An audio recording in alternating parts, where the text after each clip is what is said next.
Queen Maxima will definitely go down in history as one of the most spectacular and majestic ladies, and portraits of her will definitely become a national treasure.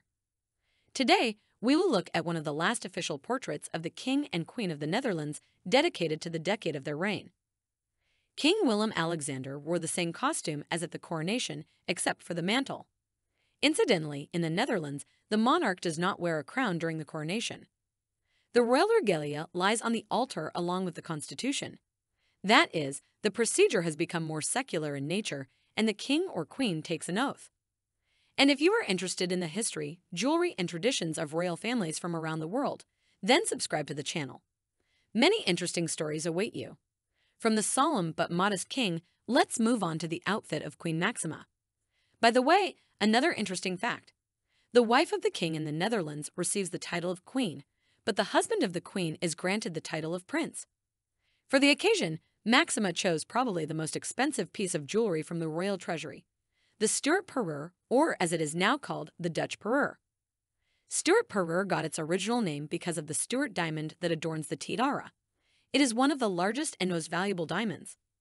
Its history goes back to the 17th century.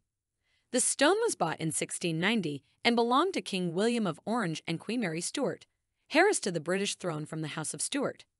They ruled together, but they had no children, so the stone returned to the Netherlands. It was not until the time of Queen Wilhelmina in 1897 that the tiara headed with Stuart was created, which we see now also on Queen Maxima. In addition to the tiara, the parure includes a massive necklace and a large brooch. The bow brooch is more of a stomacher than a brooch in the classical sense. Diamond earrings were also made for the parure at the end of the 19th century. Despite the significance of the Stuart tiara hasn't been seen since the last few years of Queen Juliana's reign. She abdicated in favor of her daughter Beatrix in 1980, who never wore the tiara during her reign.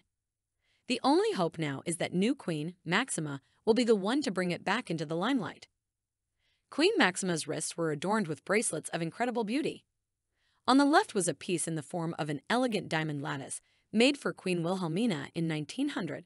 On the right, a smaller Dutch East Indies bracelet, dated 1937. Notice, in the same outfit, complete with the same jewelry, Queen Maxima shone at the state banquet in Laeken in Belgium in June 2023. The only distinguishing accent was her sash and the Star of the Belgian Order. That's all for today. Subscribe to the channel and stay in touch.